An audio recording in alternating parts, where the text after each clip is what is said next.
Bienvenidos todos. Continuamos hoy con nuestras sesiones habituales en el grupo de estudios Antepuse. Retomamos este año, esta es la primera clase. Seguimos con el libro La Deidad, el Cosmos y el Hombre de Geoffrey Farten. Continuamos aún con el capítulo 3, la constitución oculta del cosmos y del hombre. La clase pasada estábamos viendo el diagrama de planos cósmicos y principios humanos que representa una correspondencia entre los planos del macrocosmos, o sea, del universo, y los principios humanos, es decir, el microcosmos. Entonces, este diagrama nos ilustra la unidad que existe entre ese macrocosmos y el microcosmos, mostrando que todo lo que existe en uno también existe en el otro.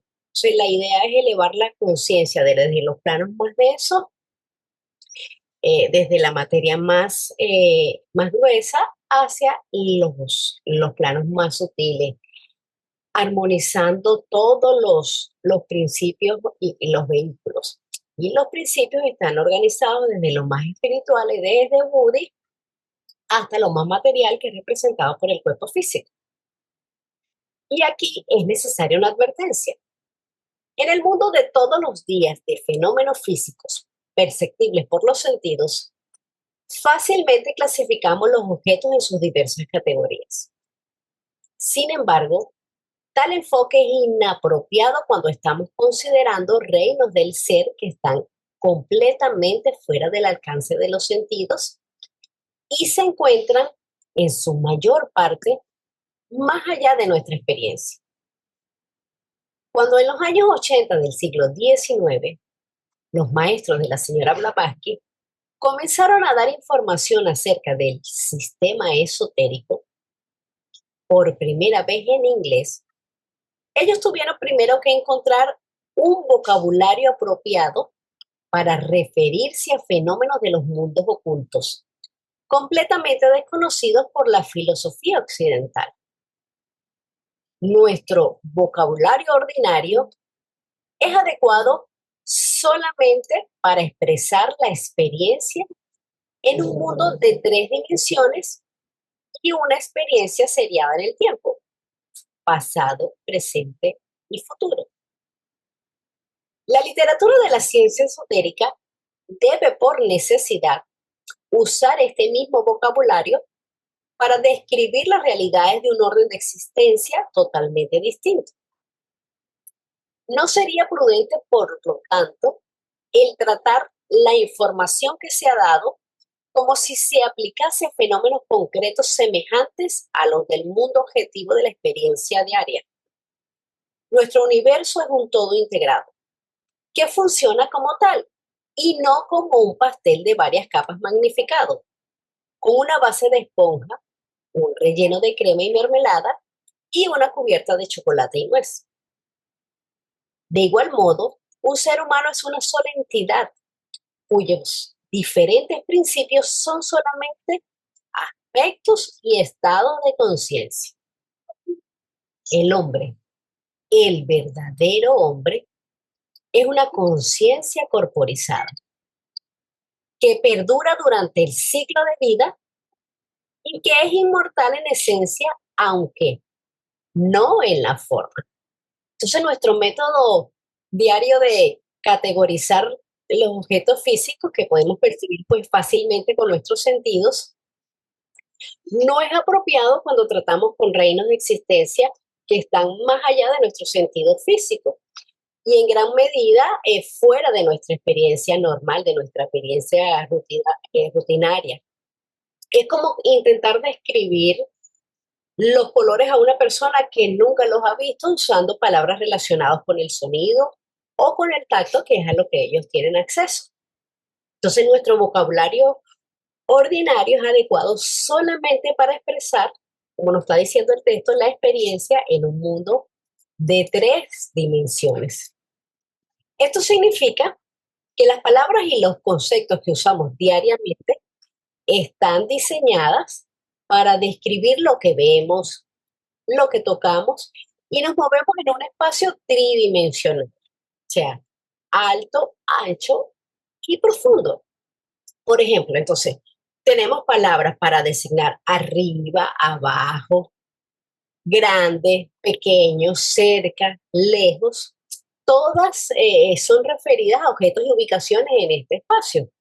Si intentáramos describir a una cuarta dimensión especial, nuestro vocabulario, por supuesto, se quedaría corto, ya que no tenemos una experiencia sensorial directa como para poder haber desarrollado las palabras. O por lo menos la mayoría de las personas no hemos tenido o no tenemos esas experiencias sensoriales porque no tenemos activos nuestros sentidos psíquicos.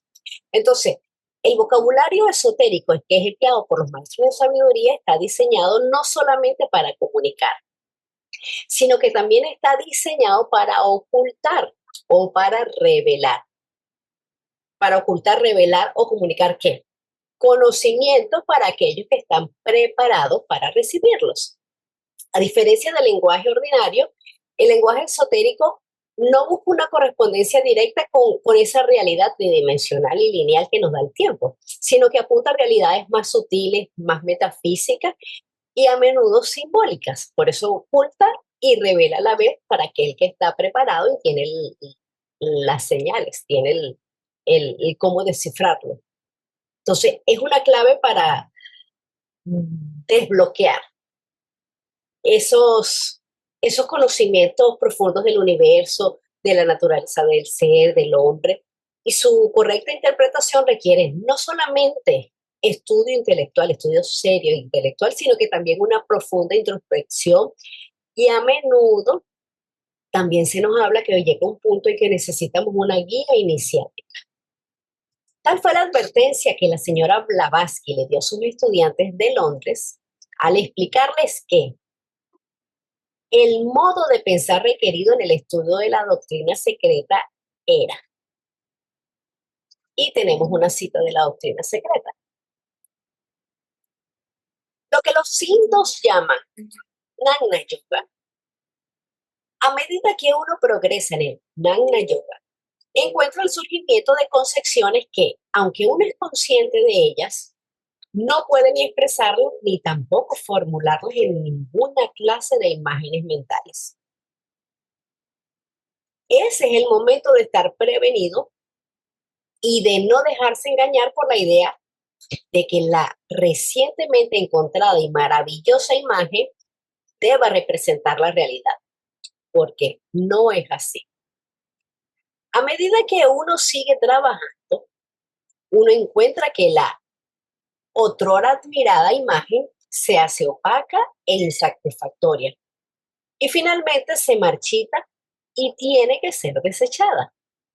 Este es otro punto de peligro, porque por el momento uno queda en el vacío sin ninguna concepción que lo soporte a uno y uno puede ser tentado a revivir la imagen desechada por falta de una mejor para agarrarse. El verdadero estudiante, sin embargo, trabajará sin preocuparse y dentro de poco arribarán ulteriores destellos sin formas, los cuales nuevamente con el tiempo darán lugar a una más amplia y más hermosa imagen que la anterior. Pero el estudiante sabrá ahora que ninguna imagen podrá jamás representar la verdad. Esta última espléndida imagen se hará opaca y se marchitará como las otras. Y así el proceso continuará hasta que finalmente la mente y sus imágenes sean trascendidas y el estudiante entre y resida en el mundo de la no forma, pero del cual todas las formas son reflejos mezquinos. Esto nos lo dice el coronel Bob. Entonces, el Jnana Yoga es una de las 4 ramas principales del yoga en la filosofía hindú. Es el yoga de la sabiduría y se refiere específicamente al conocimiento del ser y de la realización de su unidad. A diferencia de las otras ramas del yoga, pues que pueden enfocarse quizás en la devoción, como el Bhakti Yoga o la acción desinteresada, el Karma Yoga, o en las posturas físicas y en la meditación, como lo hace el Raja Yoga. El Jnana Yoga se centra en la investigación intelectual y en la discriminación para trascender la ignorancia. que se considera la raíz de todo el sufrimiento. Entonces, el propósito final del Jnana Yoga es alcanzar el moksha, o sea, la liberación espiritual o la autorrealización. Y esto no significa simplemente adquirir información y ser un erudito intelectualmente, sino que hay que experimentar una transformación de la percepción que revela esa persona y esas realidades universales a las cuales ha tenido acceso. Entonces, es un camino, por supuesto, muy exigente, pero que promete disolver la ilusión de una existencia separada y conduce a la libertad y a la paz, una libertad y una paz duradera. Blavatsky nos está diciendo aquí en la doctrina secreta que usa un vocabulario creado para describir fenómenos que están fuera de nuestra experiencia sensorial. Son símbolos, son alegorías que intentan apuntar hacia realidades más allá de la forma, por lo que no debemos tomar nada literalmente y que debemos priorizar la intuición sobre el intelecto. Que el estudio, por supuesto, es un medio, pero no es un fin. El propósito no es adquirir conocimiento definitivo y acabado en forma de ideas, sino de utilizar ese conocimiento, ese intelecto como una herramienta. ¿Para qué? Para expandir la conciencia, para purificar la mente y eventualmente trascenderlo. Entonces, esto es un viaje de desaprendizaje, de desapego mental, donde cada nueva comprensión, por profunda que sea, es solo un escalón temporal hacia una realidad que es inefable. Inefable porque es que no puede ser descrita por palabras, porque no tiene forma.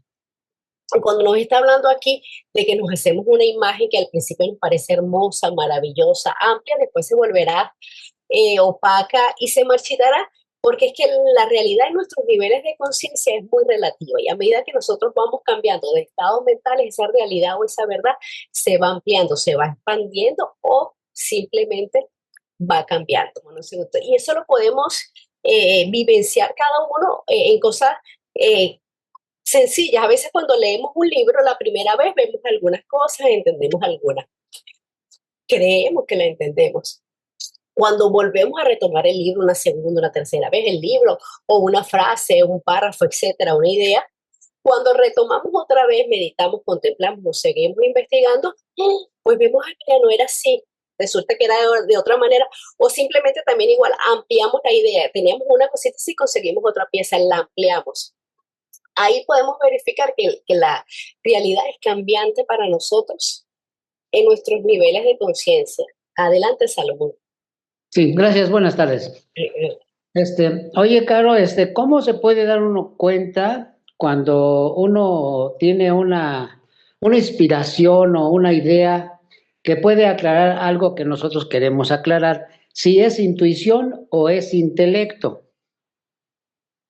La intuición es algo que va más allá de una corazonada. O sea, que tú sientes en tu ser interno que es así. ¿Cómo? No lo sabes cómo, simplemente sabes que es así, así lo sientes, así lo estás viviendo, lo padeces. Creo que no hay una manera, o por lo menos yo no la tengo, unas palabras de poder identificar cuando algo realmente tenemos un vislumbre. Simplemente te conectaste y lo sientes. Sientes que o de repente nunca lo has visto o de repente sí lo has visto y lo verificaste, pero yo creo, no sé, yo no tengo las palabras, simplemente lo sientes, lo vivencias. Y eso Okay. es lo que nos está hablando aquí del Jnana Yoga, que no es solamente ese estudio, ese intelecto, es saberlo, sino es vivenciarlo, experimentarlo, sentirlo. Y de eso se trata todo esto, de que son conocimientos que han sido comprobados, vivenciados y experimentados por los maestros de sabiduría. Y eso es lo que también se nos pide, porque los maestros nos buscan quien los, eh, quien los, ¿cómo es cuando se les tiene devoción?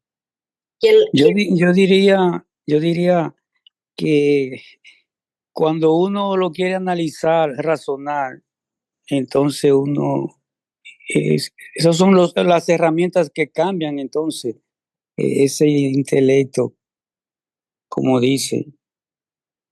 la razón es que viene y, ¿qué te digo? Complica la cosa. Exacto, es que de repente es eso, porque cuando es algo intuitivo, ni la razón ni la lógica lo puede explicar, porque la razón y la lógica nos hablan de la mente concreta, de la mente inferior. Y la intuición viene allá de manas, en algunos de debut y en chispazos. Entonces, por eso es como que no hay palabras, no hay forma. Pero cuando uno se para un tiempo a pensar, ahí entra la razón a querer analizar y en lo que tarda uno en eso, sea hora o día, viene el cambio. Y para eso es necesaria la mente inferior, porque nosotros necesitamos razonar, necesitamos de ponerle lógica, pero hay algunas cosas que van más allá de eso, que no necesitan una lógica, que no necesitan una razón, que simplemente son y que las sentimos y que decimos es así. Nos pasa cuando sensorialmente, cuando escuchamos alguna música que nos transporta, la vivimos y tenemos esos vislumbres, eso que nos llena por dentro. Eso en el caso de cuando escuchamos alguna música, vemos alguna imagen desde una forma de la nube, etcétera. Pero también pasa, como nos está diciendo Salomón o como nos dice Enrique, en la parte intelectual. Cuando sabemos que un conocimiento es cierto, entonces empezamos también, como nos enseña Platón, con la parte dialéctica, hacer preguntas, a seguir indagando, a seguir complementando, a todos esos fragmentos irlos uniendo. Pero nosotros caemos siempre en ese filtro de las cosas y ahí es que como que cambiamos o se nos entorpecen la realidad de las cosas. No sé si me entiendes. Sí, sí, creo que sí, que es más como funciona la mente de un científico, que le busca la lógica, que busca la razón de ser. Tiene que buscar la forma en que eso está sucediendo. Creo que más o menos eso es lo que quieres decir. Que tiene que tener una razón de ser y un mecanismo y un funcionamiento y saber cómo es y cómo funciona. Gracias, Enrique. Sí, con respecto a la intuición, dicen que la mente engaña, el corazón no. Pues cuando uno tiene un atisbo de alguna intuición, se siente uno que eso es verdad, que es así, que no hay doblez, que eso que estoy pensando y estoy sintiendo es una realidad, sin ninguna duda. Por lo menos eso es lo que he sentido. Quería compartir. Gracias. Y por eso no día gratis se nos dice que el corazón es el órgano más importante del cuerpo físico y es el que conecta directamente con la glándula pineal. Entonces va unido también a eso que nos estás comentando, que esa intuición va llegando directa y la sentimos. Gracias, Nelly. Daniel, adelante. Gracias, Carl. Bueno, yo lo entiendo de la siguiente manera, ¿no? La parte intelectual viene de la mente inferior y la intuición, la verdadera intuición, viene de la mente superior. Lo que pasa es que a veces confundimos, o sea, no podemos decir exactamente que algo es verdaderamente intuición. Hay algo, como dice Nelly ahorita y como ha dicho Carolina, hay algo muy adentro que nos dice que es la verdad. O sea, hay esa voz, podemos decir, existe esa voz interna que está diciendo que eso no es intelectual y que es en realidad un pedazo de la verdad, porque sabemos que no es la verdad absoluta, pero viene de la mente, la verdadera intuición viene de la mente superior y todo lo intelectual viene de la mente inferior. Quería hacer un comentario también a este párrafo que está bien interesante porque fíjense que ella deja muy claro que el proceso de aprendizaje en estos estudios, ¿verdad? Llamémoslo ocultistas o esotéricos, son progresivos. O sea, en ningún momento va a haber una revelación por completo de la verdad o de parte de la verdad. Es progresivo, es cambiante, se va manifestando en nosotros esa realidad. Y por otra parte, como lo dice ya aquí bien claro casi al final, dice, pero el estudiante sabrá ahora que ninguna imagen podrá jamás representar la verdad. O sea, por más que estudiemos, por más avanzados que estemos, todavía no percibimos la verdadera realidad. Y viene otra pregunta que nos hacemos y nos deja este párrafo. Cuando a veces estudiamos a un autor, a un filósofo, a un maestro. Él tiene su visión de la realidad, su visión de la verdad, que quizás no es la absoluta, que quizás no es completa, que quizás es parcial, por esto mismo que ya nos está diciendo aquí. Y en definitiva, lo otro que tenemos que nos deja este párrafo como información o como aprendizaje es que eso, cada uno tiene un pedazo de esa realidad, entonces no se puede descartar en ningún momento la imagen o la filosofía o la creencia de ciertos autores, porque en el fondo es parte de su verdad, es parte de su realidad, no es la absoluta, pero es una parte. Entonces es bien importante, como ya nos lo va diciendo aquí, eh, que sucede de esa manera, lógicamente haciendo la salvedad cuando son personajes, vamos a llamarlos así, personajes serios que de verdad están haciendo un estudio con voluntad y todo, porque sabemos que también hay mucha gente que vive de la fantasía, del querer engañar o de querer buscar una filosofía inventada y propia para atraer sus seguidores. Entonces, estoy hablando en el caso de verdaderos estudiantes, de personas que están en un camino místico, en un camino serio, en un camino espiritual, con suficiente voluntad y con ganas de aprender y de entregar información.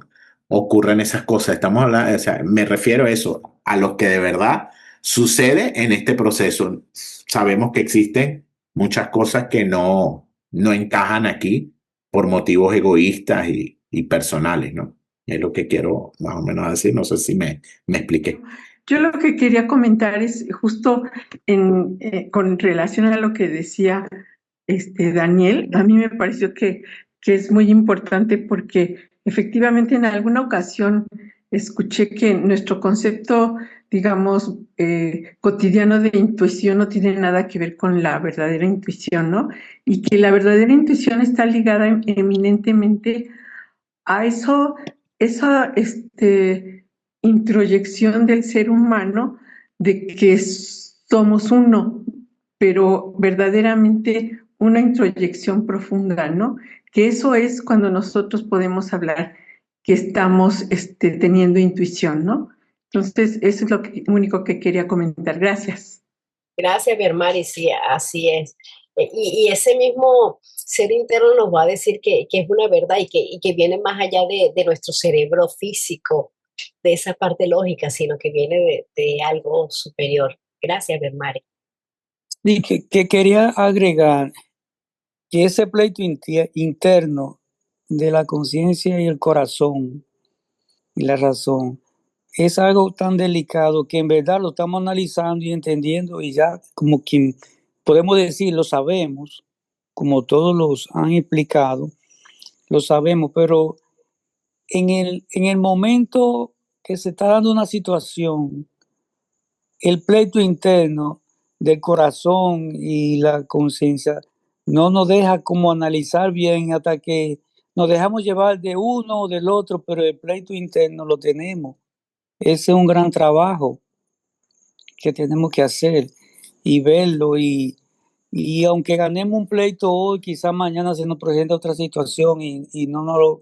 Siendo sincero, estoy hablando, siendo sincero, viendo realidades, eso se le da al ser humano, creo. Gracias. Gracias, Enrique. Sí, pero cuando, como dice Bermari, cuando es una intuición, es una sabiduría que es directa, es un conocimiento inmediato, que no tiene pasos, sino que es como captar la verdad sin necesidad de ese razonamiento. O sea, lo sabes porque viene directo, es una sabiduría que viene directa, es un conocimiento inmediato. Y creo que ahí es donde está la diferencia, que no necesita de lógica, no necesita pasos intermedios, no necesita nada de eso, lo sabes y ya. Lo difícil es explicarlo de repente a alguien más o comprobarlo, porque como lo sientes como es un conocimiento directo, ¿cómo se lo explicas a otro? ¿Cómo lo compruebas? Entonces, esa es la labor de cada uno, tratar de hacer esa conexión. Cuando se pueda, Caro, por favor. Adelante, Salomón, ahorita, gracias.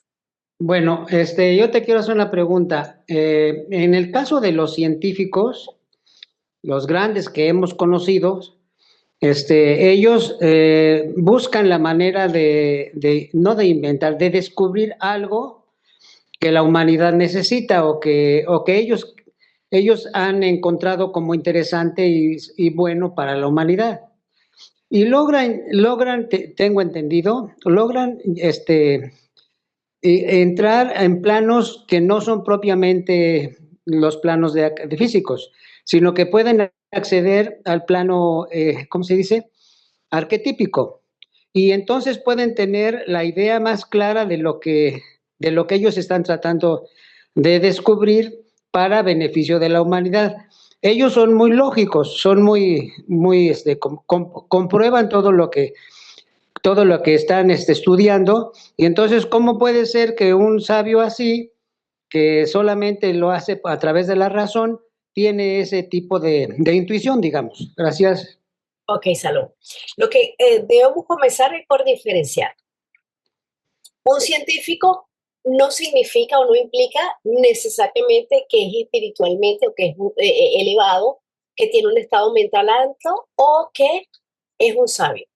Un científico puede simplemente limitarse a tener una teoría, querer comprobarla para tener quizás renombre, por egoísmo, ¿verdad? Tener renombre, obtener dinero, ganarse un premio Nobel, etcétera. No digo que todos los científicos sean así, pero una buena parte es así. Entonces, hay otros que quizás van más unidos por una intención altruista, como decía, quieren obtener algo para ayudar a la humanidad. Entonces, esos tienen otro nivel espiritual porque buscan ayudar sin ánimos de querer enriquecerse o de querer tener un renombre. También se nos dice que hay una jerarquía de los maestros que está encargada de estar atentas o vigilar si algún descubrimiento le conviene a la humanidad ser descubierto, valga la redundancia, o no. Todo, por supuesto, dentro de los límites en que dictamina el karma y hasta donde ellos pueden acceder. Entonces, ¿qué es lo que hacen ellos? A través de sugestiones, o no sé cómo será, de implantación de ideas, ellos pueden colaborar inyectando ideas o ampliándole las que ya tienen esos científicos si consideran que es bueno para la humanidad y pueden hacerlo, kármicamente se permite. Entonces ellos van a inducir a esos científicos a ese descubrimiento. Ahora, si no, no es algo bueno para la humanidad, van a hacer que esos pensamientos o esas ideas se dispersen. Y les van a buscar un punto de atención, un foco de atención diferente a donde sea el descubrimiento, claro, todo dentro de los límites de lo que ellos puedan hacer. Pero los científicos siempre van a buscar comprobarlo, porque si ellos no pueden medir algo, no lo pueden comprobar. Ahora, hay aparatos que son extensión de nuestros sentidos físicos, porque todos esos aparatos realmente lo que son es eso, extensión de nuestros sentidos físicos, sentir más allá, ver más allá de lo que nuestros sentidos físicos pueden hacer. Y mientras puedan hacer eso y puedan comprobarlo, se va a aceptar. Mientras tanto, nos llaman, ¿cómo es que se llaman? Ay, se me fue el nombre. ¿Teoría? Psicociencia. Ay, no. Bueno, o sea que no es comprobable porque es metafísico. Entonces simplemente no tiene una validez para ellos. Pero todo lo que estudiamos seriamente filosofías de este tipo, pues sabemos que no estamos limitados simplemente a este plano físico, que hay realidades que nosotros no podemos ver, pero porque no las podamos ver no quiere decir que no existen. Prueba de eso es la constitución sectenaria del ser humano, que no solamente está presente en nosotros, sino que está presente en todo el universo, desde el tercer logos para abajo, todo es sectenario. No lo vemos, pero no quiere decir que no existe. Sí. Muchas gracias, Caro. Gracias, Salomón. Daniel, adelante. Gracias, Caro. Bueno, con eso que preguntó Salomón, yo creo que también se ha hecho quizás muy popular esa creencia, ¿no? Entonces, a veces muchos de los grandes descubrimientos se adjudican a eso, obtenido de planos superiores. No se niega, incluso en la clave de en la doctrina secreta se habla del caso de una persona, se me fue ahorita el nombre, no recuerdo, que es como explicó Caro, él pudo acceder a una información, ¿verdad? Que no estaba quizás en el plano intelectual, no era de conocimiento intelectual científico, él pudo acceder y por el significado tan grande que significaba, o sea, que era su descubrimiento, fue limitado por parte de los maestros. No se dejó que eso se llegara a concretar como una realidad. Claro, ¿te acuerdas del nombre? Yo no recuerdo cómo es que se llama el de que vimos en Ciencia y Teosofía. No, Clipping. Ay, no. No, no me acuerdo. Pero se me vino Sí, ahora sí la palabra que sí. es pseudociencia. Era la Ajá. que se me había escapado. Pseudociencia es como lo catalogan, pero el científico que tú estás nombrando Pero bueno, estaba relacionado con una máquina de movimiento perpetuo en el siglo XIX, incluso Kipling, ¿no la, era? Kipling, no es Kipling, pero por ahí va. O sea, ahorita lo busco yo lo busco ahorita y lo pongo por aquí. Pero bueno, entonces tampoco es que todos los grandes descubrimientos científicos vienen de ese modo, ¿no? Son muy pocos, muy contados. La mayoría son grandes pensadores intelectuales con conocimiento científico, ¿verdad? Y con unas mentes realmente que quizás salen más allá del promedio, ¿no? Porque son seres que aplican grandes fórmulas matemáticas, aplican su conocimiento científico o intelectual en grados muy elevados y logran desarrollar o sobrepasar y resolver problemas que quizás otros no. Killy, Pero Killy, Daniel. Killing, exacto, un americano y bueno, está muy narrado, la historia está en la doctrina secreta, en la parte de ciencia y teosofía contrastada, donde los maestros básicamente intervinieron para que él no siguiera adelante porque era un riesgo el descubrimiento que él tenía. Pero no se explica realmente de qué forma lo obtuvo, ¿no? Podemos intuir que, bueno, que planos superiores de otras vidas, era un gran personaje, no lo sabemos, pues podemos tener muchas teorías y especular de dónde, pero no fueron los maestros que se lo entregaron, eso hay que dejarlo bien claro. El caso de él, los maestros se dieron cuenta de que él tenía ese conocimiento y trataron de bloquearlo por beneficio de la humanidad. ¿Por qué? Porque el descubrimiento en vez de traer un beneficio, iba a ser quizás de forma, iba a traer mal, iba a ser catastrófico para el mundo, ¿no? Entonces, hay que entender que sí, la mente puede llegar a planos superiores donde existe información, eso lo estudiamos y lo vemos aquí como un hecho, pero hay que tener cuidado cuando decimos, bueno, los grandes inventos, las grandes teorías, y veamos también cuántas cosas se han inventado que en vez de traer un bien para la sociedad ha sido lo contrario. Entonces, el caso, viendo este caso, sabemos que los maestros están al tanto, están presentes y cuando se puede cambiar ese karma o intervenir en ese karma, ellos lo hacen por un bien superior, no por un karma individual o por una intención individual de cierta persona, sino por un bien de la humanidad completa, que es el caso de este que les estamos narrando.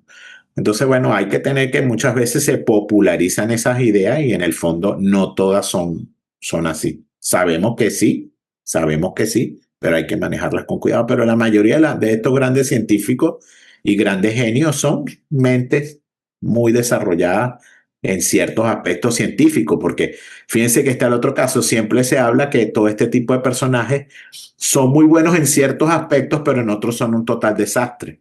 O sea, no son grandes seres, no es un ser completo, un ser completamente desarrollado como un maestro de sabiduría, que vamos a decir es perfecto en todos sus aspectos. Estos científicos por lo general son muy buenos en ciertas ramas, en ciertas especialidades, pero en otras son un completo desastre, ¿no? Entonces no son grandes seres, no son seres espirituales, simplemente son grandes mentes y con una voluntad quizás muy fuerte de desarrollar la hipótesis, el descubrimiento que quieren o sobre lo que están trabajando, mucho empeño, mucho esfuerzo y logran lo que quieren. Es mi opinión, ¿no? Al respecto, ¿no? Pero gracias, Carlos. Gracias, Daniel. Yo también lo veo así. Este científico que trajiste a colación, Killy, creo que es un ejemplo claro de lo que estás diciendo, que quizá por sus estudios o quizás accidentalmente, no sabemos, ¿verdad? Si con intención o accidentalmente, pues tocó principios ocultos, pero sin esa disciplina espiritual, que es por supuesto necesaria, que es básica. Entonces estaba teniendo acceso a poderes, a información que no podía controlar, que no podía explicar, y entonces por eso los maestros hacen algo al respecto. Gracias, Daniel. Utilizando la ley de la analogía de la que tanto nos hablan los maestros y Blavatsky, no nos olvidemos que hay una mente universal y también está la mente colectiva del género humano, o sea, de la humanidad. Como también nos han dicho, la meditación desarrolla, aunque la persona no se dé cuenta, poco a poco, de vida en vida, los poderes psíquicos. Y el científico, para meditar bien, hay que empezar por aprender a concentrarse. Entonces, el científico generalmente está muy concentrado en lo que está buscando, en lo que está investigando, y aprende a concentrarse muy bien. Entonces, puede ser factible porque hay la intuición más o menos normal, que toda viene de Buddhi, como dijeron ustedes. Y hay también la mente espiritual, que es la que realmente nosotros tenemos que desarrollar. El mismo maestro en una de sus cartas le dice a Sidney, trate de desarrollar su intuición espiritual. Entonces, el científico aprende tanto a concentrarse y llega un momento en que, aún sin darse cuenta, agarra algo del colectivo, lo que hay en el Akash, y lo trae a ese, y por eso a veces descubren ciertas cosas, pero a ellos les falta lo que dijo Daniel. No hay esa espiritualidad, sino que lo hacen porque ellos quieren ganar un prestigio o quieren ganar dinero o simplemente agarrar una idea. El maestro se vio involucrado, KH, y ustedes pueden buscar en las cartas de Baker. Se vio involucrado, dice que él había copiado de alguien algo. Y no simplemente es que el otro captó la idea del maestro y lo puso en un libro y después dijo que no, que le había copiado. O sea, eso sucede muchas veces y se ha visto en la música, que a veces dicen, no, este cantante o este escritor de esta canción, eso tiene un nombre que en este momento no me acuerdo. Plagio. Eso, plagio. No, sencillamente captó en el éter, en el Akash, captó la idea y por eso lo veo. Esta es de la manera que yo lo veo. Gracias. Y es mi opinión en realidad. Gracias, muy amables. Gracias, Ale. Incluso se dicen que hay gente que ha tenido en distintos continentes, en distintos lugares, distintas localidades, la misma idea, y es eso, como se la toman de la luz astral, de la cacha, o de esa mente colectiva. Así mismo, gracias, Ángela, por tu aporte. Y aquí son necesarias unas pocas palabras adicionales de explicación. Buddhi ha sido referida como el vehículo de Atma. La palabra vehículo transmite quizá su propio significado, pero ¿por qué es necesario un vehículo para Atma? Atma es puro, es universal, es indiferenciado y está en un estado de potencialidad. Por supuesto, más allá de la comprensión de una mente finita como la nuestra. Entonces, necesita a Buddhi su vehículo para ser reflejado y diferenciado en cierto grado y poder manifestarse individualmente. Entonces, Buddhi es ese puente, es ese canal a través del cual la luz y la vida de Atma pueden ser percibidas o pueden actuar en los planos inferiores, ya que Atma no se puede manifestar directamente. Entonces, mediante Buddhi puede irradiar su luz, puede influir en los principios inferiores del ser humano, porque Buddhi es su base de operación. Entonces, sin Buddhi, la luz de Atma no podría ser accesible a la conciencia individual manifestada. Y así cada principio necesita a su vez un vehículo para poder manifestarse. En este caso, Budi necesita a Manas para poder manifestarse porque hay ciertos planos o niveles hasta donde ellos pueden acceder, hasta ahí llegan, ya no pueden más porque se van densificando y pues van necesitando un vehículo. Entonces, por eso es que es imprescindible y necesario Budi como vehículo de Atma. Y sabemos que la combinación de eso, del séptimo y el sexto principio, pues se conoce en teosofía como la mónada, que es toda vida, que es la esencia vital, que impregna el cosmos, que es homogénea, nunca se diferencia, nunca se fragmenta, simplemente emite rayos. Y en forma semejante, podría preguntarse, por ejemplo, ¿qué es exactamente un principio del hombre? ¿Y qué es un plano de la naturaleza? Los planos de la naturaleza, recordemos que son esferas de acción de una fuerza determinada, que está compuesta de material correspondiente a ese plano y que cada plano tiene innumerables divisiones y también tiene innumerables tipos de conciencias o habitantes. Entonces, un plano no se refiere a un lugar en el espacio, sino más bien a un estado de materia.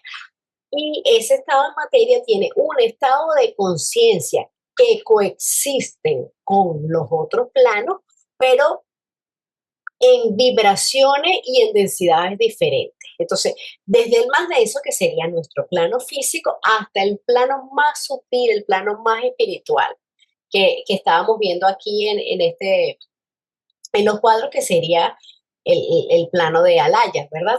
Entonces, cada plano también lo podemos ver como el campo vital donde va a actuar un principio. Entonces, en ese plano Alaya, ¿cuál principio está funcionando? Budi. Y así funcionan todos los planos con un principio. Entonces, cada plano puede verse como eso, como el campo vital donde un principio se está manifestando, donde va a actuar. Ahora, ¿qué es un principio? Que no está hablando qué es un plano y qué es un principio. ¿Un principio qué es? Es los elementos esenciales, originales o las diferenciaciones fundamentales sobre y en las que se han formado todas las cosas. Entonces, este término principio se utiliza para designar, para nombrar a los 7 aspectos individuales y fundamentales de la realidad única, que existe no solamente en el hombre, sino también en el cosmos y en todo el universo. Y es lo que veíamos en el diagrama anterior, que todos tenemos 7 principios de 7 planos. Entonces, un principio es la expresión o la función de un tipo de conciencia, de un aspecto individual y fundamental de esa realidad única, que se manifiesta como capacidades, como atributos de dicha conciencia. Entonces, un principio es lo que le va a dar efecto al pensamiento y al sentir. Es un medio de aplicación. Se ha enfatizado la unidad del cosmos. Hay una sola vida, que es la raíz y origen de toda cosa. Todo está vivo y todo ser es una vida que expresa algunos aspectos de la vida una. Otro concepto fundamental en la ciencia esotérica es el de una dualidad básica, una polaridad inherente en toda cosa. En términos metafísicos, la vida una manifiesta la dualidad de espíritu y materia, lo cual es tratado de manera más plena en el capítulo 5. Ellos son inseparables. El espíritu es considerado como activo y positivo, y la materia como pasiva y negativa. Esta polaridad se refleja en la dualidad energía-materia a nivel físico, siendo la energía lo que está encerrado en la materia, pero bajo ciertas circunstancias intercambiables. El material de todas las cosas en nuestro nivel ordinario de existencia objetiva. La combinación positivo-negativo podría ser concebida como vida-materia. Como hemos visto, todo está vivo de acuerdo a su propia manera. Deriva su ser en todos sus aspectos de la vida. Entonces, el concepto de la vida una es fundamental en los estudios teosóficos y representa la creencia de una realidad que es subyacente, que es unificadora y que interconecta absolutamente todo en el universo. No es simplemente una idea abstracta, va más allá de eso, es un principio vivo, es un principio omnipresente que da origen, que sostiene y que anima absolutamente a toda la existencia. Entonces, la vida una es la realidad suprema, es única, es eterna, es infinita, es inconocible, es la fuente de todo ser, o sea, la causa sin causa, es el uno, está en todos los seres, está en toda cosa, es la raíz de toda la naturaleza objetiva y de toda la naturaleza subjetiva, es la raíz de lo que es, de lo que fue y de lo que será. Y entonces en la manifestación, esa vida una, como nos está diciendo el texto, se va a expresar como una dualidad de energía y materia. Y nos dice que el espíritu es activo y positivo y que la materia es pasiva y negativa. Entonces, la materia o la forma es el vehículo de la expresión de la vida una. Entonces, todo eso, ¿por qué está representado? Pues está representado por la mónada, que es la parte inmortal del ser humano, que se va a manifestar como en los reinos inferiores y va progresando gradualmente a través de todos ellos, llegar hasta el hombre y eventualmente hasta el reino superior, al superhombre, o sea, o al reino de los Dian Chohan. Entonces, a medida de que ese rayo de la mónada va pasando por los 7 planos, se va descomponiendo en miles de rayos, ¿verdad? Y eso va pasando hasta llegar al mundo de la forma y cada rayo va penetrando en una inteligencia en su propio plano y en su propia materia. Daniel, adelante. Gracias, Carlos. Bueno, aquí el autor nos está hablando del principio de la dualidad en la vida una manifestada y lo expresa él como espíritu y materia, ¿no? Pero sin olvidar que esa dualidad y ese espíritu y materia en realidad son uno solo. Creo que lo volví a leer y creo que no lo está expresando de esa manera. Es muy importante no perder el sentido de la unidad. Y sobre todo en el estudio ocultista, porque sabemos que Blavatsky nos lo dijo muy bien, que cuando perdemos el sentido de la unidad, se pierde la base fundamental del estudio oculto, ¿no? Entonces, recordemos que como espíritu y materia, esa dualidad es manifestada, no es la realidad una o la vida una, como lo está explicando aquí él, ¿no? Lo otro que sí quería agregar es que siempre se nos explica partiendo de esa dualidad como espíritu y materia. Pero si nos vamos directamente al proemio, en la doctrina secreta, en el volumen 1 en Cosmogénesis, ella empieza explicándonos esa dualidad como la dualidad del eterno y de lo periódico. Nuestro universo es eterno y periódico al mismo tiempo. De ahí parte la dualidad. Todas las dualidades parten de esa esencia eterna y periódica del universo, de lo manifestado. Entonces, es algo que tenemos que tener siempre presente, que todo tiene sus dos aspectos. El espíritu tiene su aspecto eterno y su aspecto periódico, y la materia en este caso igualmente lo tiene, su aspecto eterno y su aspecto periódico. Entonces, de ahí parte la unidad ocultista o por lo menos desde el punto de vista de la teosofía, ¿no? De lo eterno y lo periódico. Esa es nuestra dualidad original y de ahí parten todas las demás dualidades. Gracias, Caro. Gracias, Daniel, a ti por hacer la aclaratoria. Así como es abajo, así es arriba. Así como es en lo externo, así es en lo interno. En los diferentes niveles de ser que constituyen los planos interiores del cosmos, no puede haber actividad o función sin seres activos. Esto es, alguien o algo haciendo algo para lo cual esté capacitado. Cada uno de estos seres debe tener lo que podríamos llamar su lado de vida y su lado de materia. Esta dualidad es frecuentemente considerada como vida y forma. Es el lado de la materia o forma el que es referido como el vehículo que da los medios de expresión al lado de la vida. Sin embargo, tanto la vida como la forma son aspectos de la vida.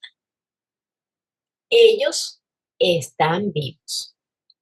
La materia en los 7 planos del cosmos y los principios en el hombre debe ser visto bajo esta luz. Ellos consisten de vidas, cada una con sus dos aspectos. Entonces, aquí viene, nos están hablando un poco más de lo que nos comentaba ahorita Daniel, de que la homogeneidad se transforma en heterogeneidad. Y allí se crearon naturalmente los contrastes. Por lo tanto, todo lo que existe tiene su opuesto. Ese opuesto no como en un sentido independiente, sino más bien en un término de relación. Son simplemente diferentes polos, pero al final es la misma cosa. Como dice Daniel, partimos de la unidad, de la homogeneidad, y vamos bajando hacia la heterogeneidad. Entonces, a pesar de esa aparente diversidad y multiplicidad de formas, existe una sola fuente de vida, existe una sola conciencia. Todo lo que existe, desde las galaxias más grandes hasta la partícula subatómica más pequeñita, es una manifestación de esa realidad única. Entonces, en esencia, no hay separación real entre todas las cosas, sino que diferentes grados de manifestación de esa misma energía divina. Entonces, antes de la manifestación del universo, solo hay la unidad, solo existe la vida una, en su estado latente, sin forma, sin atributos. Entonces, para Blavatsky, según entiendo yo, el espíritu y la materia no son entidades separadas, sino son dos polos o dos aspectos de una misma realidad. La materia es espíritu en su nivel más bajo. El espíritu es materia en su nivel más alto. Entonces, son dos extremos de una misma escala vibratoria, de una misma escala energética. No son opuestos en esencia, sino que son complementarios. Son mutuamente dependientes para la existencia manifestada. Porque sin el espíritu, la materia sería inerte, no tendría el impulso para la manifestación. Ahora, sin la materia, el espíritu no tendría un vehículo para la manifestación y para tener experiencia. Entonces, la interacción dinámica que se da entre esos dos polos es lo que va a dar origen a toda la creación. Esa dualidad espíritu-materia también puede verse como la conciencia y como la forma. El espíritu es la conciencia, que es pura, que es una esencia vital, que es activa, y la materia es la forma en la que es de la que esa conciencia se va a revestir para poder expresarse. Entonces, la vida una que es lo que une, es lo que abarca a ambos, al espíritu y la materia, porque no hay nada en el universo que esté verdaderamente separado. La diversidad y las aparentes dualidades que percibimos son el resultado pues de esa manifestación cíclica, que es lo que nos hablaba Daniel, de esa parte eterna y esa parte periódica. Entonces, en esa parte de manifestación cíclica, hay una parte que la vida una está en un estado inmanifestado, unificado, que va a dar origen a la diferenciación. Entonces, todas estas dualidades son la base de Maya, de la ilusión. Entonces, no quiere decir que sean la realidad última de la unidad, pero son absolutamente necesarias para que la conciencia pueda experimentar, para que pueda aprender, para que pueda evolucionar en ese tipo de jerarquía. Porque si no hay dualidad, no hay contraste. Entonces, la conciencia no podría distinguir, no podría comparar y por lo tanto no podría conocerse a sí misma a través de esa manifestación. Es medio complicado la dualidad, porque podemos ver, por ejemplo, la ley de la gravedad nos produce la atracción. Esa ley que uno tira la cosa y ella se devuelve, porque estamos en un plano dual. Entonces, podemos ver nosotros los que vivimos aquí en la Tierra, esa dualidad. Pero si no se sale de la gravedad, hay no ve esa atracción. Existe una atracción, pero no existe una atracción quizá por el ciclo o por las rutas que llevan cada planeta y chocan, o los satélites o algo, quizá viéndolo desde ese punto de vista científico. Pero no como vemos aquí en la Tierra, la gravedad, la ley de la gravedad, que tanto sube como baja. Es una opinión que quería hacer. Gracias. La gravedad aquí la podemos ver como atracción, pero también existe como repulsión. ¿Qué es lo que hacen las personas que levitan? Cambian de polo y entonces ya no hay una atracción, sino hay una repulsión. Y por eso no son atraídos hacia la Tierra, sino que levitan. Entonces, es el conocimiento de esa ley. Pero todo, desde el tercer loco para abajo, es dual. Ahora, ¿cómo lo podemos ver en el cosmos? Vamos a imaginarnos la fuerza concéntrica y excéntrica. Y las dos son necesarias para que pueda funcionar el universo. Si una de esas se detiene, automáticamente la otra se destruye. Entonces, hay una que hace ese impulso desde afuera hacia adentro y hay otra que hace ese impulso desde adentro hacia afuera. Ellas son complementarias. Al momento en que una se detiene, pues hay la misma destrucción. Algunos lo llaman como bien o mal, pero es los contrastes, es que son necesarios para que pueda manifestarse. ¿Es complicado? Sí, bien complicado. La manera de repente más fácil de verlo es eso. El espíritu es materia densificada, sutilizada, y la materia es espíritu densificado, es lo mismo. Veámoslo, quizá, bueno, a mí se me hace fácil verlo así lineal. Este está en este extremo y este otro en este extremo, pero es la misma barra de energía, la misma barra de vibración, simplemente está en los extremos, que son necesarios. Gracias, Enrique. Bueno, ¿por qué se le puede llamar a la materia como pasiva? Porque, pues, uno es con el otro y, o sea, cada uno de ellos son una sola unidad, como se menciona, pero ¿por qué se le puede considerar pasiva a la materia y el espíritu activo? Porque la materia es la que está recibiendo y el que tiene que hacer todo, el que mueve, el que da el impulso, el que tiene la energía es el espíritu. Si nosotros tenemos una materia pero no tenemos energía, por eso es pasiva, porque ella está recibiendo, ella sería inerte. El espíritu es el que le va a dar la energía, es el que le da el impulso, el que da esa fuerza apojática. Por eso es que el espíritu es positivo y el otro es negativo, pero no a nivel de bueno o malo, sino simplemente a nivel de contraste, de opuestos. Y por eso es una receptiva y la otra no. Porque la materia está recibiendo, ella está siendo el vehículo de esa energía. De acuerdo, gracias. Exacto, ese es el punto crítico. La materia es el vehículo del espíritu. Y por ser el vehículo no puede ser el activo. Quien va a manejar ese vehículo, pongamos la alegoría de un carro, es el espíritu. Él va a llevar el control del vehículo. El vehículo simplemente el medio por el que el espíritu se va a desplazar. Llamémoslo un carro, ¿no? Entonces eso es lo que quiere decir como pasivo y activo. Y bueno, yo creo que, bueno, ya yo había levantado la mano, había levantado la mano para decir lo que ya dijiste tú, pero es importante que eso lo tengamos siempre en mente cuando estamos viendo todo esto. La unidad, la homogeneidad solamente existe en el estado de absolutidad, ¿verdad? Y en la manifestación, todo lo manifestado es dual. Es dual. Incluso, cuando vemos algún diagrama, ¿verdad? Cuando vemos ese círculo blanco, que es la absolutidad, donde no hay nada, estamos hablando de homogeneidad, unidad. Y cuando vemos el punto en el círculo, ¿verdad? Que lo llamamos el 1, ya ahí hay dualidad. Hay dualidad en potencia. Recordemos que el primer logo, ese círculo en el punto, él ya es pasivo y activo al mismo tiempo. Es femenino y es masculino al mismo tiempo.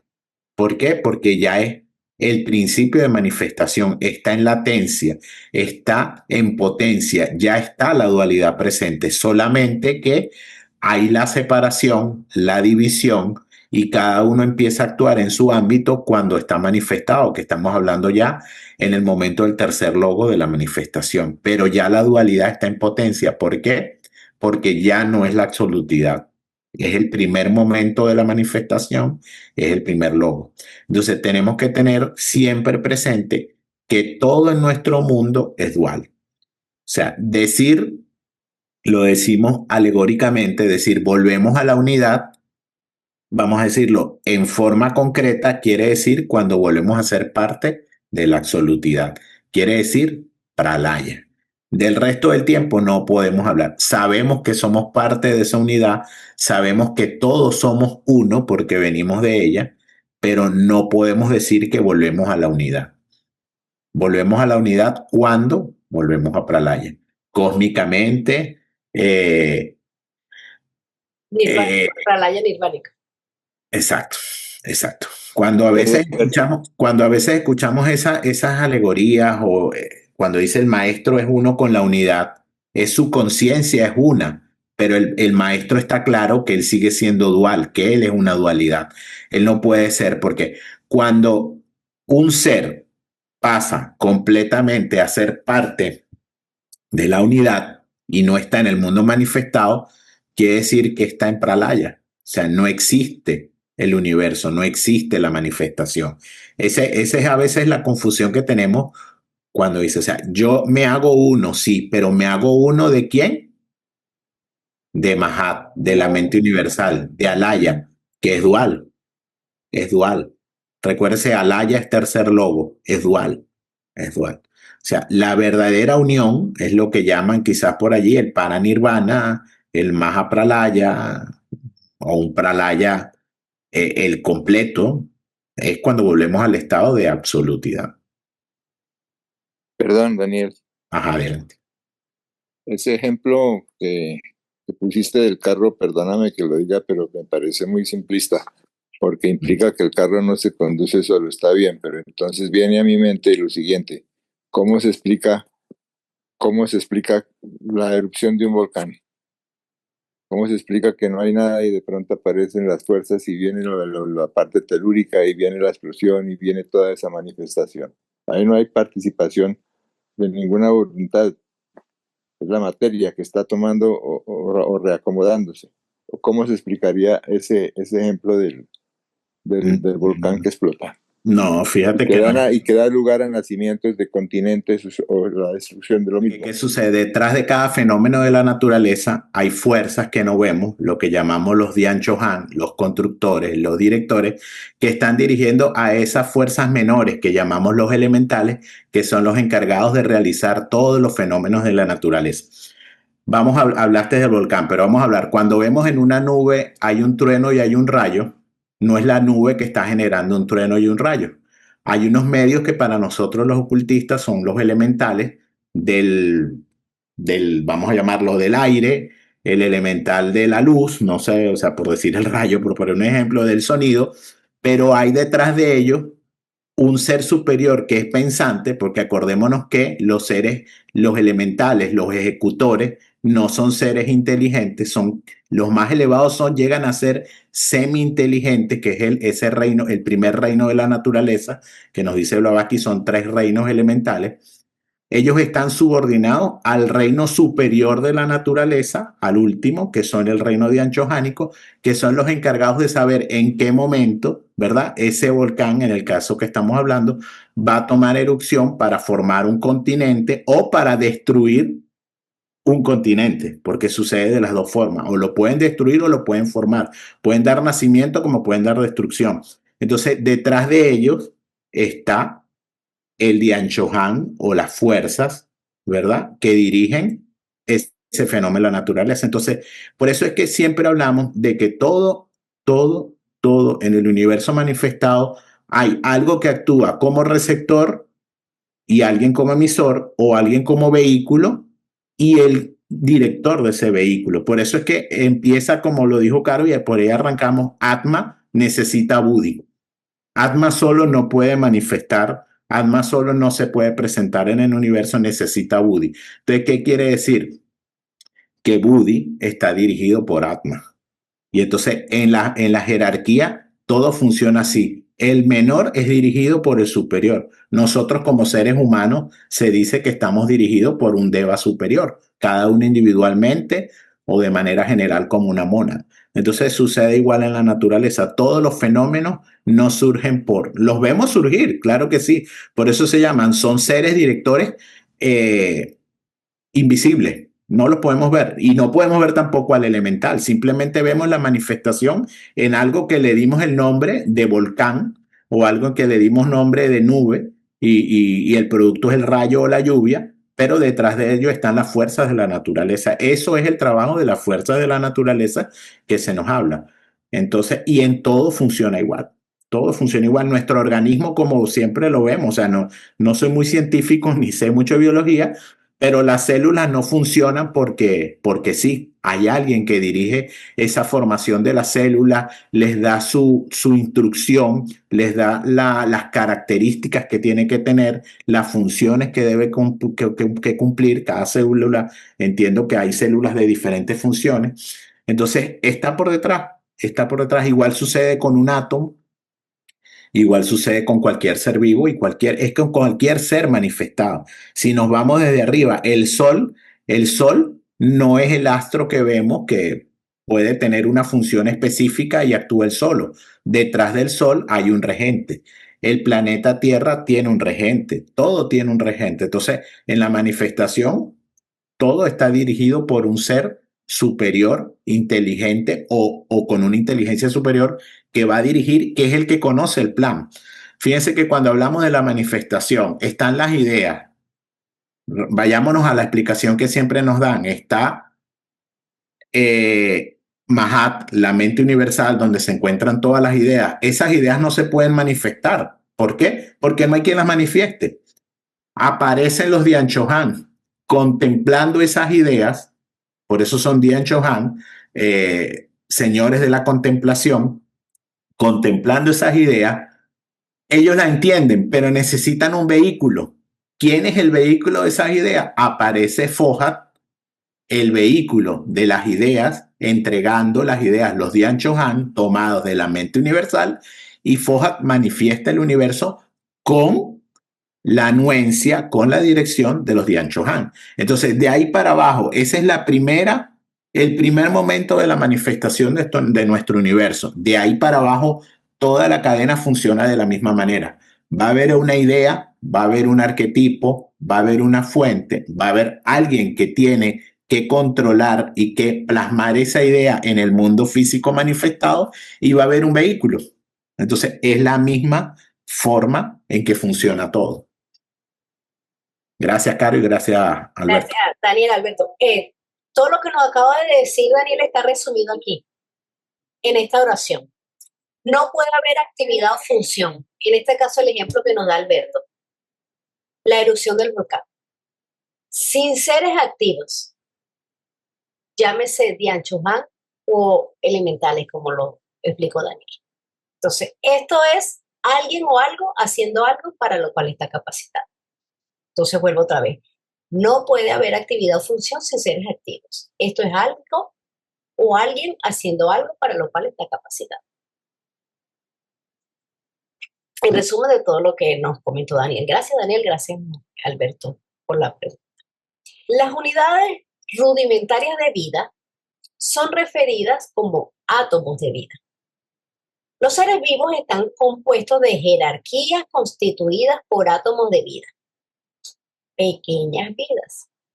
Entonces, los átomos de vida son las unidades de energía consciente que constituyen los ladrillos fundamentales de toda la manifestación. Entonces, no solamente podemos hablar de átomos a los átomos físicos en el sentido de lo que nos explica la ciencia moderna, sino que los átomos son centros de fuerza o puntos de conciencia divina en la manifestación.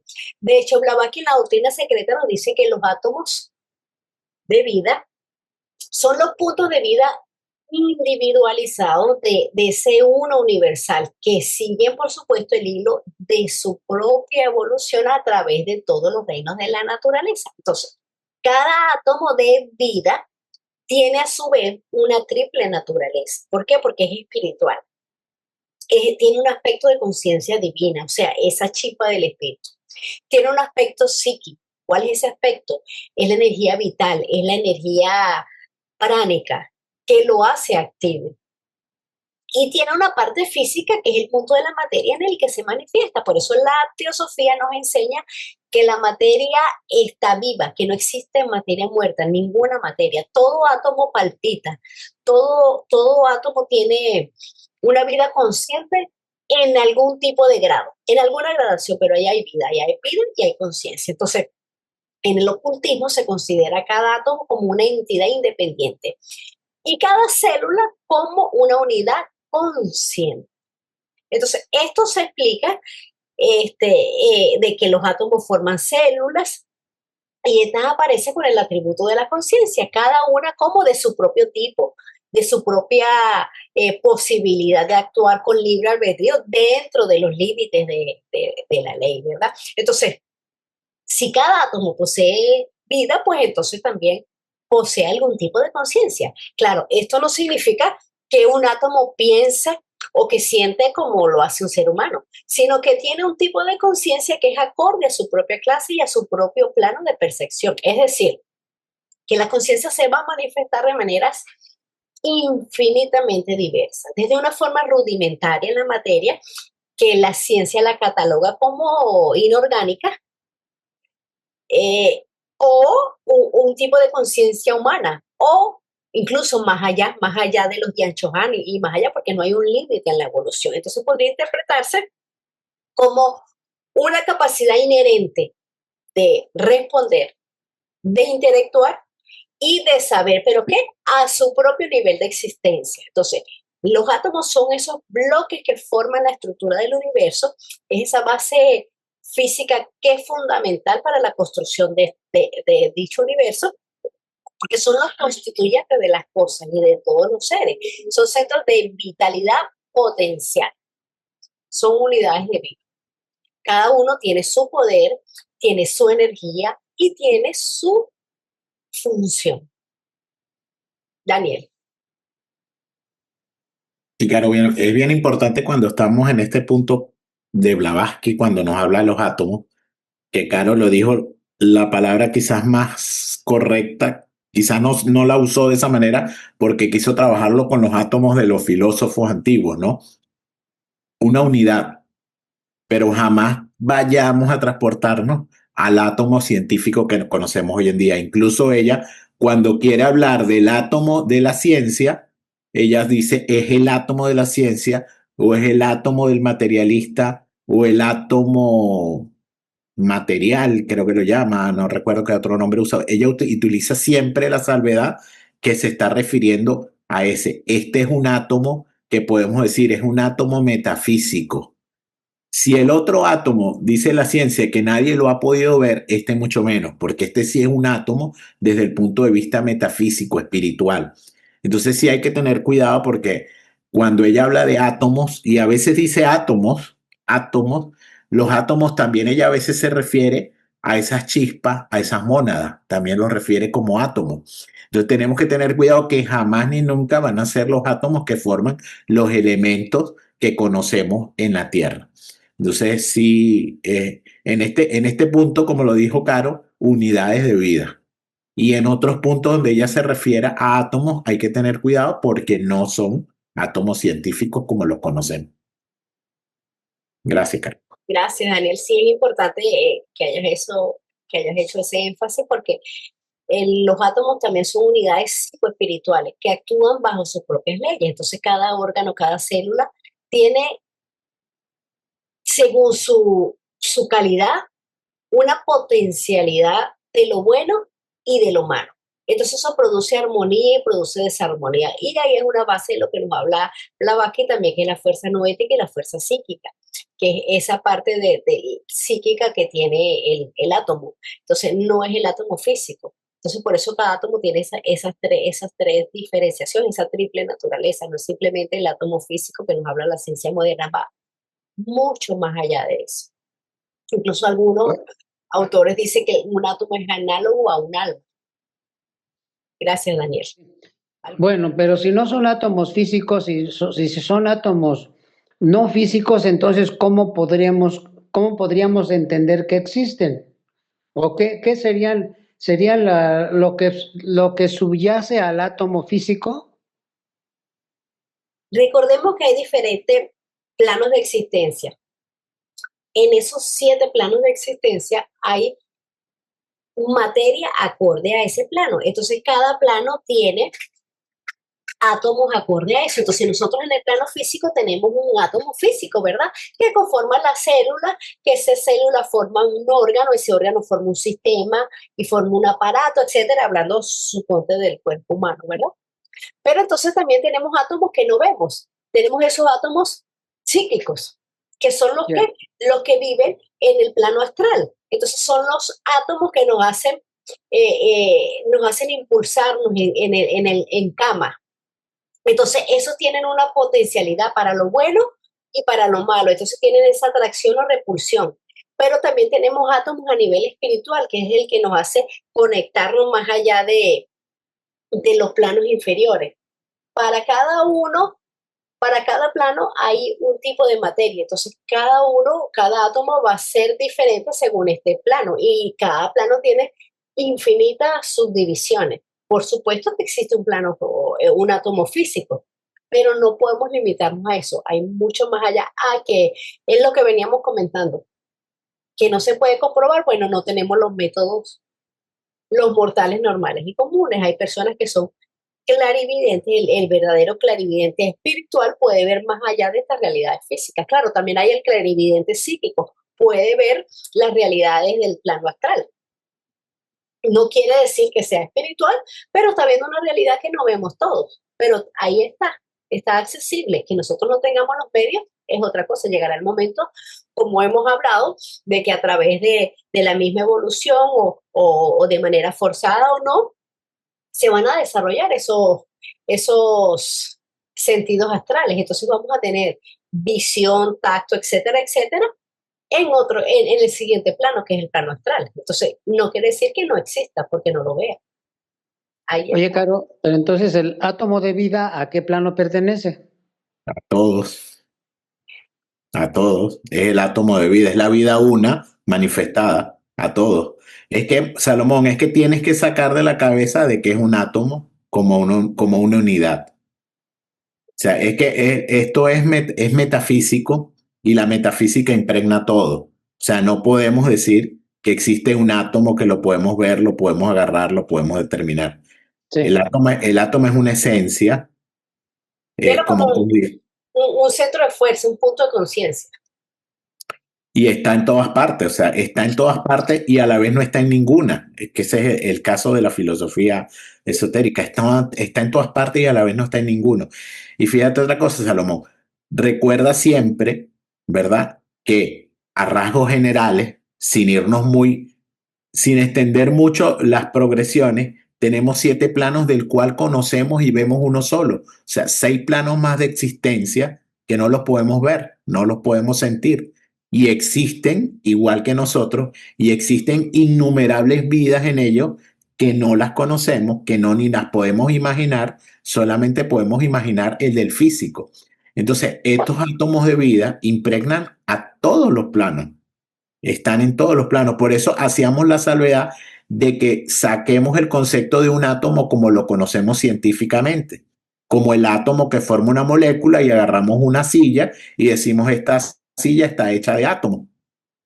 No, esto es un átomo de vida. Está en todo. Dentro de los átomos hay átomos de vida. Entonces, es un átomo, o sea, una unidad de vida. Todo está... Entonces, oye, Dani, pero entonces quiere decir, bueno, yo lo entiendo, más bien lo quiero entender que el átomo de vida es el que subyace en un átomo no propiamente físico, sino de todos los planos.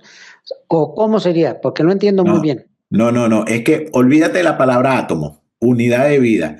Yo soy un ser viviente que estoy formado de diferentes o de infinitas, por no decir millones, porque millones se queda corta, infinitas unidades de vida. O sea, recordemos, nosotros estamos viendo un cuerpo físico y decimos, yo soy un ser. No, tú no eres un ser. Tú eres un ser formado de infinitas unidades de vida. Dentro de mí hay muchísimos seres diminutos y entidades que no veo. Volvamos al plano de los 7 principios. Son 7 estados de conciencia diferentes que están unidos en mí, en este vehículo que se llama cuerpo humano. Entonces, igual sucede con las unidades de vida. Una piedra no es una unidad de vida, está formada por infinitas unidades de vida. Un átomo está formado por infinitas unidades de vida. Está complejo, ¿no? Es complejo, claro que sí, claro que sí. Porque quiero comentar algo. Ya lo dijiste, Dani. Es la esencia de vida. Un átomo no es una partícula. Exacto. Es una esencia de vida. Así es. Y como tal, pues no lo vamos a coger, no lo vamos a ver, claro que no. Está ahí y se va a manifestar en nuestro cuerpo, en nuestra mente, en todo lo que conforma a X persona.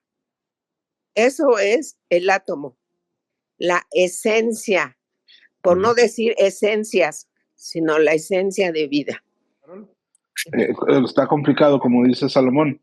Lo que estaba tratando de entender, el átomo de vida, entonces si existen otros planos, no es físico, así viendo la esencia, ¿no? Me confundió un poquito también con la idea, pero creo que esa es la base de la pregunta, de que los átomos de vida no son físicos, y si tienen una semejanza al átomo material, ¿será que esos mismos átomos de vida como esencia es lo que construye, voy a decir, el plano astral? No sé, otro plano, ¿no? ¿Será eso? Retomando otra vez, recordemos que hay diferentes planos y en cada plano hay diferentes materias, o sea, diferentes átomos que se van a manifestar. Todos que nacen de ese átomo de vida único, que se va degradando, que se va heterogenizando. No sé si esa palabra existe, o sea, que se va multiplicando, pero es ese mismo, que se va en diferentes tipos de materia y diferentes tipos de conciencia. Bien. Okay. Sí, gracias. Los planos están hechos de tales vidas. El hombre y sus principios están hechos de esas vidas. No hay materia como tal de los planos. No obstante, que esa expresión sea frecuentemente usada, ya que la materia está compuesta de vidas. De igual manera, los principios del hombre solo pueden ser concebidos como teniendo una base de materia. Esto es, materia de plano correspondiente. Si se recuerda que la materia está de hecho viva. Todo está compuesto de seres vivos. Un ser en este sentido es como una gota de agua respecto a un océano. Solo hay agua. A veces se hace referencia a la materia de los planos inferiores. Esto es, los no físicos. Perdón. A veces se hace referencia a la materia de los planos interiores. Esto es, los no físicos. Como sustancia, aquello que sustenta la materia. En este sentido, los planos son sustanciales, pero la sustancia de los planos se hace más y más tenue al acercarse a las condiciones del espíritu puro. Otra forma de considerar esto es decir que los átomos de vida que los componen y los seres compuestos por ellos, a medida que se ascienden los planos, se hacen más pequeños y más enrarecidos. Este es el lenguaje del plano físico en donde rige el concepto de 3 dimensiones. Los planos interiores no tienen dimensiones. El espacio interior no tiene extensión. Esto, sin embargo, es una complicación abstrusa que solo necesita ser mencionada aquí. Entonces, aquí para cerrar nos está diciendo esto. Es una complicación abstrusa que solo necesita ser mencionada aquí. Te quiere decir que ni él mismo lo pudo explicar. Exacto. Exacto. Entonces, un principio es entonces el vehículo viviente de una facultad humana, un modo particular de función. Es un agente que permite dar efecto a lo que de otra manera sería abstracto. Esto es, pensar o sentir como meras ideas. El espíritu como tal por sí mismo es también considerado como una mera abstracción. Un plano como un principio es también un modo de función cósmica que solo puede operar a través de vidas desarrolladas y condicionadas para trabajar en una forma en particular. Entonces, pues podemos ver aquí como nos dice, que es una complicación que ni él mismo lo puede hacer y cada uno puede, por supuesto, hacer su estudio y a eso es lo que invitamos para que podamos ampliar todos un poco más. Pero bueno, entonces, un principio es lo que le da efecto al pensamiento y al sentir, es un medio de aplicación. Entonces, todo lo que es materia es energía manifestada y siempre sectenaria. Eso es lo más importante que nos lleva, que nos debemos llevar de todo esto de los átomos y de todo este capítulo. Entonces, que la materia es sectenaria, sea visible, sea invisible. Además, tenemos una parte eterna y una parte periódica. Otro punto importante que tenemos que recordar, no existe materia muerta, en todo hay vida, hasta en una piedra, porque en ella hay átomos. Entonces, solamente que los átomos en ella, físicos, están tan densos y su movimiento es tan lento que nosotros no podemos percibirlo, pero ahí hay vida y hay movimiento. Entonces, todo, absolutamente en el cosmos, en el universo, está aprendiendo. ¿Aprendiendo a qué? A cumplir una función todavía superior a la que cumple actualmente. Entonces, la vida una en sus múltiples formas va ascendiendo a través de todos los reinos. Entonces, la culminación de este proceso en la Tierra es el hombre, para seguir en el siguiente reino, el de los dianchohánicos, pero que es un reino metafísico, por eso se nos dice que la culminación en esta Tierra es el hombre, porque ahí ya termina la parte física, pasaríamos a otro reino metafísico. Entonces, la constitución sectanaria es la prueba convincente de que existen realidades que no vemos. La mayoría de las personas estamos solamente conscientes del plano físico, pero también existen otros planos, otras realidades que no son visibles a nuestros sentidos físicos, pero que ocupan este mismo espacio, pero en diferentes dimensiones, en diferentes vibraciones. Y ahora aquí, cuando nos habla también de sustancia, una palabra también que es clave que tenemos que diferenciar de sustancia con B y sin B. Sustancia con B se refiere a lo que está debajo sosteniendo, o sea, es el sustrato metafísico de todo, el soporte de la manifestación antes de adoptar cualquier forma, antes de adoptar cualquier cualidad. Entonces, ¿qué equivale? A la mula prakriti, o sea, a la raíz de la materia. No tiene cualidades, no tiene divisiones, no puede percibirse. Ahora, sustancia sin B es para la materia diferenciada, la que ya está cualificada, la que pertenece a algún plano, cualquiera de los 7, con una vibración, con una densidad y con una propiedad específica y propia para su plano. Daniel, ¿querías comentar algo rapidito? Porque ya estamos... Sí, rapidito. Bueno, miren, es el mismo caso del átomo, lo vemos aquí ahorita que estuvo hablando arriba de principio y de plano. Son términos que fueron adaptados. Si nos vamos a entender que es un plano, para nosotros lo vamos a ver como algo muy material, como conocemos, por eso es que siempre partimos todo en 7 planos, en 7 regiones. Un plano no es una región, no es un estado aparte, se nos dice que esos 7 planos están unidos. O sea, entonces hay que entender que toda esta terminología se usó para su época, dirigida, vean la doctrina secreta y dice, síntesis de ciencia, religión y filosofía. Básicamente tiene sus explicaciones científicas.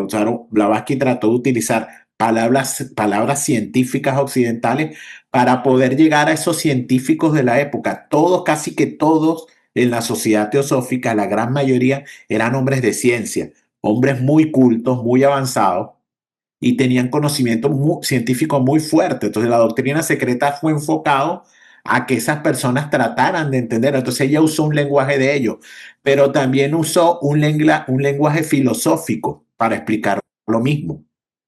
Y también usó un lenguaje espiritual, que fue lo que ella llamó religioso, para explicar lo mismo. Entonces, dentro de la doctrina secreta, encontramos las 3 explicaciones con los 3 lenguajes.